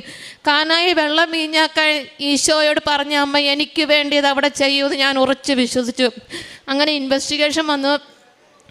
ആ ഡേറ്റായി സത്യത്തിൽ ഞാൻ ഉദ്ദേശിച്ചത് അവരെനിക്ക് വേണ്ടിയിട്ട് ഒരു ട്രാൻസ്ലേറ്ററെ അറേഞ്ച് ചെയ്തിട്ടുണ്ടായിരിക്കും എന്നാണ് ഉദ്ദേശിച്ചത്. അപ്പം ഞാൻ അമ്മയോട് പറഞ്ഞു, അമ്മ ഞാനിവിടുന്ന് പോവാം, അമ്മ അവിടെ എൻ്റെ കൂടെ ഉണ്ടെന്നുള്ളതിന് എന്തെങ്കിലും എനിക്കൊരു അടയാളം കിട്ടണം, അല്ലാണ്ട് എനിക്ക് പറ്റത്തില്ല. കാരണം ഞാൻ ജീവിതത്തിൽ ആദ്യമായിട്ട് അങ്ങനെ ഒരു സിറ്റുവേഷനെ ഫേസ് ചെയ്യാൻ പോവാം. അപ്പം ഞങ്ങൾ അവിടെ ചെന്ന് ഞങ്ങൾ കയറിയത് കാണുന്ന ഗ്രേ കളറിലുള്ള കാർപ്പറ്റാണ്. അപ്പം എൻ്റെ വിശ്വാസമാണ് എന്താണ്, എനിക്ക് ഭയങ്കര സന്തോഷമായി. അപ്പം ഗ്രേ കളർ കണ്ടതേ ഞാൻ പറഞ്ഞു എൻ്റെ അമ്മ എൻ്റെ കൂടെ ഉണ്ട്. അങ്ങനെ ഞങ്ങൾ ആ ജഡ്ജിയുടെ ചേംബറിൽ കയറുകയാണ്. സത്യത്തിൽ എനിക്കത് കണ്ടപ്പം എൻ്റെ തല കറങ്ങുവാണ്. അവരെന്താ ചോദിക്കുന്നതെന്ന് മനസ്സിലാകത്തില്ല. അങ്ങനെ ഞാൻ പറയുന്നത് അവർക്ക് മനസ്സിലാവും, അങ്ങനെ ഒന്നും എനിക്ക് എന്താണെന്നൊന്നും അറിയത്തില്ല. പക്ഷേ ഞാൻ കയറി, ആ ജഡ്ജി വന്നത് തന്നെ ഒരു ഗ്രേ കളർ കോട്ടിട്ടാണ് അവിടെ കയറി ഇരിക്കുന്നത്. അവരെൻ്റെ ഈ ബൈബിള് തന്നു. ബൈബിള് തന്നിട്ട് പറഞ്ഞു, എന്നോട് ചോദിച്ചു നീ ഏത് റിലീജനാ, ഏത് ഇതിലാണ് വിശ്വസിച്ച്? ഞാൻ പറഞ്ഞു ഞാൻ ക്രിസ്ത്യന്, എനിക്ക് ബൈബിളാന്ന് പറഞ്ഞു. അവർ ബൈബിള് തന്നപ്പോൾ ഞാൻ ബൈബിളെ തൊട്ട് സത്യം ചെയ്യുന്നതിന് ഞാൻ പറഞ്ഞു എൻ്റെ ഈശോയെ എന്നെ സഹായിക്കണേ എന്നാണ് ഞാൻ പറഞ്ഞത്. ഞാൻ മലയാളത്തിലാണ് പറഞ്ഞത്, കാരണം അവർക്കത് മനസ്സിലായില്ല. അത് കഴിഞ്ഞ് പിന്നെ അവരെന്നെക്കൊണ്ട് സത്യം ചെയ്യിച്ചു. അപ്പോൾ അവരിങ്ങനെ ഞാൻ ചെയ്ത കേസ് അവർ വായിക്കുമ്പോഴാണ് സത്യത്തിൽ ഞാൻ അറിയുന്നത്. ഞാനൊരു അമ്മച്ചിയുടെ കയ്യെ കയറി പിടിച്ച് വീൽ ചെയർ കൂട്ടി ഞെക്കി, അമ്മച്ചിയുടെ കയ്യിൽ ചുമന്ന പാട് വന്നു, അതുപോലെ തലയെ പിടിച്ച് ഞെക്കി അമ്മച്ചീനെ ഇങ്ങനെ ബലമായിട്ട് പിടിച്ച് കടത്തി എന്നൊക്കെയാണ് ഇവരെ കേസ് വായിക്കുന്നത്. അപ്പം ഞാനിത് ആദ്യമായിട്ട് കേട്ടപ്പോൾ എൻ്റെ ദൈവമേ ഇത് എപ്പോഴാണ് സംഭവിച്ചതെന്ന് ആലോചിക്കുക. അപ്പോൾ എൻ്റെ മാനേജർ എനിക്ക് വേണ്ടിയിട്ട് പറയാണ്, ഇവളൊരിക്കലും അത് ചെയ്യത്തില്ല. എനിക്കത് വിശ്വാസം, കാരണം ബാക്കിയുള്ള സമയത്തെല്ലാം ഇവരെന്നെ വാച്ച് ചെയ്യുന്നുണ്ട്. നമുക്കറിയത്തില്ലായിരുന്നു ഈ പ്രശ്നം ഇത്രയും വലിയതാണെന്നുള്ളത്. അങ്ങനെ അവർ കേസ് വായിച്ച് കഴിഞ്ഞപ്പോൾ എൻ്റെ യൂണിയൻ്റെ റെപ്രസെൻറ്റേറ്റീവ് ആയിട്ട് സംസാരിച്ചു. അവരുടെ 37 വർഷത്തെ എക്സ്പീരിയൻസിനിടയ്ക്ക് ഒരു ഹോമിൻ്റെ മാനേജർ അല്ലെങ്കിൽ ഏത് ഹോമിൻ്റെ ഇത്ര വലിയൊരു പൊസിഷനിൽ ഇരിക്കുന്നവരാരും ഒരു ക്ലയൻറ്റിന് വേണ്ടി ഒരിക്കലും സംസാരിക്കാൻ വരത്തില്ലെന്ന് പറഞ്ഞു. കാരണം 37 വർഷത്തിനിടയ്ക്ക് അങ്ങനെ ഒരു സംഭവം ഉണ്ടായിട്ടില്ല. പക്ഷേ എനിക്ക് വേണ്ടിയിട്ട് വന്നെങ്കിൽ അവർക്ക് അത്രയും വിശ്വാസം ഉള്ളതുകൊണ്ടല്ലേ എന്ന് ചോദിച്ചു. അവിടെ നിന്ന് ജഡ്ജി എന്നോട് പറഞ്ഞു, നീ പറയാൻ പറഞ്ഞു എന്താ കാര്യം എന്നാ. ഞാൻ പറഞ്ഞു എനിക്കറിയത്തില്ല, ഇങ്ങനെ ഒരു അമ്മച്ചി കരയുന്ന സൗണ്ട് കേട്ട് ഞാൻ റൂമിൽ ചെന്നതേ ഉള്ളൂ, അല്ലാണ്ട് എനിക്കൊന്നും അറിയത്തില്ലെന്ന് പറഞ്ഞു. അങ്ങനെ കുറേ സംസാരിച്ച് കഴിഞ്ഞ് അവർ എന്നോട് പൊക്കോളാൻ പറഞ്ഞു. സാധാരണ അതിൻ്റെ റിസൾട്ട് 9 ദിവസം കഴിഞ്ഞിട്ടേ നമുക്ക് വരത്തുള്ളൂ. പക്ഷേ എൻ്റെ അമ്മ, ഞങ്ങൾ അവിടെ ഇരുന്നപ്പോഴത്തേനും അവിടുത്തെ ക്ലർക്ക് വന്ന് പറഞ്ഞു നിങ്ങൾ അരമണിക്കൂർ വെയിറ്റ് ചെയ്യാൻ പറഞ്ഞു. അപ്പോൾ ഞാനും എൻ്റെ മാനേജരും ഡെപ്യൂട്ടി മാനേജരും ഈ റെപ്രസെൻറ്റേറ്റീവ് അങ്ങനെ 4 പേര് അവിടെ ഇരിക്കും. അപ്പം ഞാൻ കൊന്ത കൈ പിടിച്ചിട്ടുണ്ട്. എന്നിട്ട് ഞാൻ പ്രത്യക്ഷീകരണ പ്രാർത്ഥന ചെല്ലുക, എൻ്റെ അമ്മേ എനിക്ക് നല്ലൊരു വാർത്ത കേൾക്കാൻ എന്നെ ഇടയാക്കണമെന്ന് ഞാനിങ്ങനെ പ്രാർത്ഥിക്കുക. അപ്പം ക്ലർക്ക് വന്നിട്ട് എന്തൊക്കെയോ മാനേജറോടും ഡെപ്യൂട്ടി മാനേജറോടും പറയുന്നുണ്ട്. അപ്പോൾ എനിക്കൊന്നും മനസ്സിലാകുന്നില്ല. അപ്പം ഞാനിങ്ങനെ ഇരുന്ന് കഴിഞ്ഞപ്പോഴത്തേനും ക്ലർക്ക് പോയി കഴിഞ്ഞപ്പോഴത്തേനും ആ മാനേജർ എന്നെ ഇങ്ങനെ എടുത്തു പൊക്കിയെന്ന് പറഞ്ഞ പോലെ പിടിച്ചിട്ട് എന്നോട് പറഞ്ഞു, ഷേർലി നിൻ്റെ വിശ്വാസം ഭയങ്കര. അപ്പം എനിക്ക് വേറെ ഒന്നും പറയാൻ കിട്ടിയില്ല. അപ്പോൾ അവർ പ്രൊട്ടസ്റ്റൻ്റുകാർ. അപ്പം ഞാൻ പറഞ്ഞു my Jesus Christ is alive എന്ന് പറഞ്ഞു. കാരണം എനിക്കത് എങ്ങനെയാണ് പറയേണ്ടതെന്ന് അറിയത്തില്ല. കാരണം അവരുടെ ഡിസിഷൻ അനുസരിച്ച് ഞാൻ ജയിലിൽ പോകേണ്ട ഒരു അത്ര വലിയ ക്രിമിനൽ കേസാണ് ഞാൻ ചെയ്തത്. പക്ഷേ എൻ്റെ അമ്മ 9 ദിവസം പോലും വെയിറ്റ് ചെയ്യാതെ അരമണിക്കൂർ കൊണ്ട് എനിക്ക് അതിനൊരു തീരുമാനം ഉണ്ടാക്കി. പിറ്റേ ദിവസം തന്നെ എനിക്ക് ഡ്യൂട്ടിക്ക് ജോയിൻ ചെയ്യാൻ പറ്റി. അങ്ങനെ മാതാവ് തന്ന അനുഗ്രഹത്തിന് എനിക്ക് നന്ദി പറയാൻ പറ്റത്തില്ല. കാരണം അമ്മ എന്നെ അനുഗ്രഹിച്ച് എന്നെ കൈപിടിച്ച് നടത്തിയില്ലെങ്കിൽ ഇന്ന് എനിക്ക് ഇവിടെ അമ്മയുടെ സന്നിധി വന്ന് നിൽക്കാൻ പറ്റത്തില്ല. അതാണ് എൻ്റെ ഏറ്റവും വലിയ അനുഗ്രഹം അമ്മ തന്നത്. പിന്നെ ഹസ്ബൻഡ് അവിടെ വന്നു കഴിഞ്ഞ് സത്യം പറഞ്ഞ 15 ദിവസം കൊണ്ട് പുള്ളിക്ക് ജോലിയായി. അപ്പോൾ ആ ദിവസത്തിനുള്ളിൽ ഞങ്ങൾ അന്വേഷിക്കുമ്പോഴൊന്നും മക്കളെ നമുക്കവിടെ തനിച്ചാക്കിയിട്ട് പോകാൻ പറ്റത്തില്ല. അപ്പോൾ എൻ്റെ ഡ്യൂട്ടി സമയം പുള്ളിയുടെ ഡ്യൂട്ടി സമയമായിട്ട് നമുക്ക് ഒരു തരത്തിൽ അഡ്ജസ്റ്റ് ചെയ്യാൻ പറ്റുന്ന ഒരു ഡ്യൂട്ടി കിട്ടത്തില്ലായിരുന്നു. അപ്പം ഞങ്ങളിങ്ങനെ പറയും 10 മുതൽ 7 വരെ ഒരു ഡ്യൂട്ടി കിട്ടുവാണെങ്കിൽ എൻ്റെ ഈശോയെ നന്നായിരുന്നു. അങ്ങനെ ഒരിടത്തും ആ സമയത്ത് അങ്ങനെ ഒരു സമയമില്ല. പക്ഷേ നമുക്ക് വേണ്ടിയിട്ട് ഈശോ അത് ക്രമീകരിക്കുകയാണ്. അവിടെ ഒരു കമ്പനി ചെന്നപ്പം 10 മുതൽ 7 വരെയുള്ള ഡ്യൂട്ടി തന്ന് ഈശോ ഞങ്ങളെ അനുഗ്രഹിച്ച്. ഈശോയ്ക്ക് ഒരുപാട് നന്ദി. അതുപോലെ മക്കളുടെ സ്കൂളിൻ്റെ അഡ്മിഷന് അപ്പം ആ സമയം ഇപ്പോൾ ഓൾമോസ്റ്റ് സ്കൂളൊക്കെ ഇയർ എൻഡിങ് ആയിരുന്നുകൊണ്ട് അഡ്മിഷൻ കിട്ടാൻ ഭയങ്കര പാടാണ്.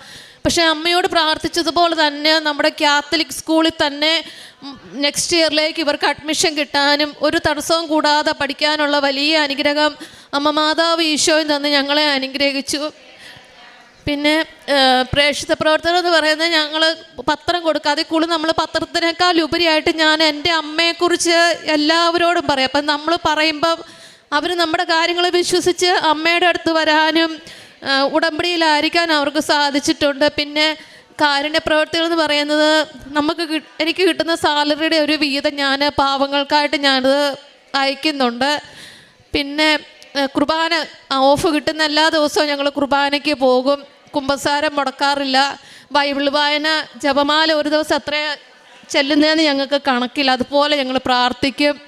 പിന്നെ വിശുദ്ധ വസ്തുക്കൾ ഉപയോഗിച്ചത് മോൻ്റെ കഴുത്ത് പൊള്ളിയായിരുന്നു. കാരണം അവിടെയൊക്കെ കുഞ്ഞുങ്ങൾക്ക് എന്തെങ്കിലുമൊക്കെ പറ്റി അത് ഭയങ്കര കേസാണ്. അപ്പം ഞങ്ങൾ ശരിക്കും പേടിച്ച്. പുള്ളി ഡ്യൂട്ടിക്ക് പോയ സമയത്താണ്. അപ്പോൾ അവന് ശരിക്കും വിശ്വാസം. അവൻ ഓടി വന്ന് മാതാവിൻ്റെ എണ്ണയെടുത്ത് നെഞ്ചത്ത് തൂത്തോട് പ്രാർത്ഥിക്കുക, എൻ്റെ അമ്മ ഈശോ മാറ്റിത്തരും എൻ്റെ പൊള്ളലെന്ന് പറഞ്ഞ്. പിറ്റേ ദിവസം ഞങ്ങൾ എഴുന്നേൽക്കുമ്പോൾ അത് ഒരുമാതിരി കരിഞ്ഞ പോലെയാണ് കുഞ്ഞിൻ്റെ നെഞ്ചിൽ ആ പാടിയിരുന്നത്. അങ്ങനെ മാതാവ് തന്ന ഒരുപാട് അനുഗ്രഹങ്ങൾക്ക് നന്ദി പറയുന്നു.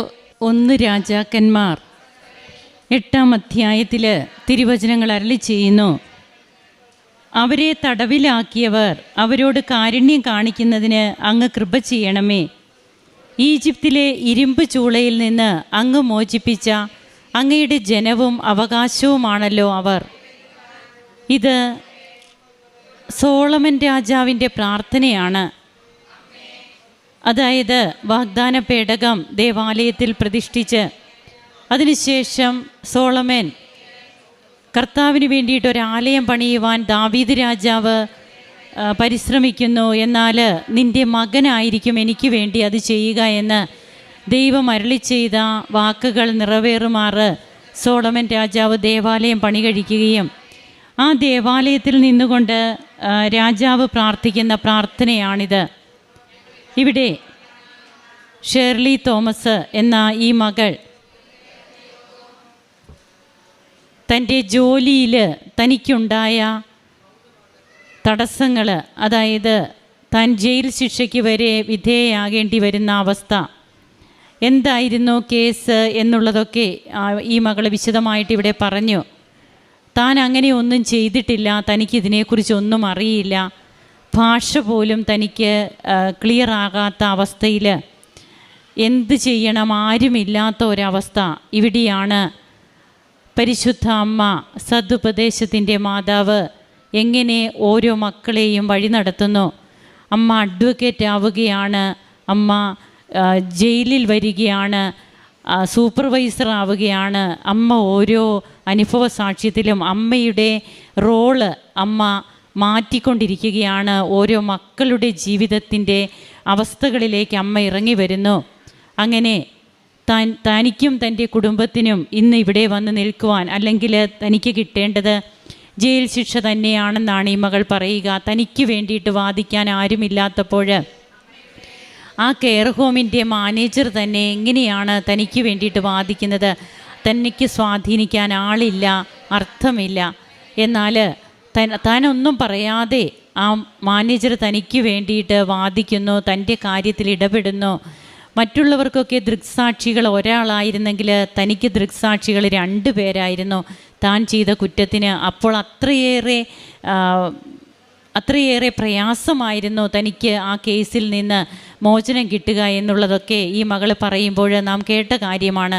അപ്പോൾ ഇവിടെയൊക്കെയാണ് ഞാൻ നിനക്ക് മുമ്പേ പോയി പിച്ചളവാതിലുകൾ തകർക്കുകയും ഇരുമ്പോടാമ്പലുകൾ ഒടിക്കുകയും ചെയ്യും. യെശയ്യാ 45:2 തിരുവചനങ്ങൾ അരുളി ചെയ്യുന്നുണ്ട്. അതുകൊണ്ട് തന്നെ തൻ്റെ ഫാമിലി വന്ന ഏകദേശം ഒരാഴ്ചയാകുമ്പോഴാണ് കേസ് എന്നൊക്കെ പറയുക. തനിക്ക് ജോലിയില്ലാതെ താനിരുന്ന മാസങ്ങൾ, ജോലി ചെയ്യാൻ പറ്റാത്ത അവസ്ഥ. എന്നാൽ തനിക്ക് ഒന്നിനും ഭയമില്ലായിരുന്നു. എനിക്ക് അമ്മ എന്നെ രക്ഷിക്കും എന്നുള്ള ആ ഒരു ബോധ്യം തനിക്കുണ്ടായിരുന്നു എന്നാണ് പറയുക. ഇതുകൊണ്ട് തന്നെയാണ് ഹെബ്രായർക്ക് എഴുതിയ ലേഖനം 4:16 തിരുവചനം അരുളി ചെയ്യുന്നുണ്ട്. ആയതിനാൽ വേണ്ട സമയത്ത് കരുണയും കൃപാവരവും ലഭിക്കുന്നതിനായി നമുക്ക് പ്രത്യാശയോടെ കൃപാവരത്തിൻ്റെ സിംഹാസനത്തെ സമീപിക്കാം.